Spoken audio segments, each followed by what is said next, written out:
ছোট এলাকা থেকে আইতাছে। এমন খবর পাই এসে আমি এবং আমার স্টাফরা সবরে নিয়ে এসে গাড়ি নিয়ে গেছি। গিয়ে সেরা আমি চামটিলা এলাকাতে ওই গাড়িটা দেখতে পাইছি এবং শেষ অবধি ধাওয়া করে গিয়া দেউছড়াতে গাড়িটাকে আমি আটক করতে সক্ষম হই।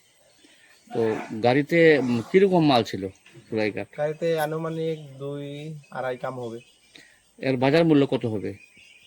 আনুমানিক লাখখানিক। আচ্ছা, তো এরকম অভিযান কি আপনাদের সবসময় রয়েছে? আমরা চেষ্টা করছি এমন অভিযান যাতে বজায় রাখতে পারি। প্রত্যেকের জীবনের স্বপ্ন থাকে পড়াশোনা শেষ করে কর্মজীবনে প্রতিষ্ঠা পাবার। এই দিক দিয়ে আমি সফল শুধুমাত্র একটি কারণে, সেটা হলো আমার কলেজ টিপস, যেখান থেকে গ্র্যাজুয়েশন কমপ্লিট করে উচ্চতর শিক্ষা নিয়ে আজ আমি সফলভাবে প্রতিষ্ঠিত। টিপসে পড়াশোনা ছাড়াও নিজেদের কেরিয়ারে কিভাবে অনেক বেশি মাত্রায় সুযোগ পাওয়া যায় তার সবকিছুই হাতে কলমে শেখানো হয়।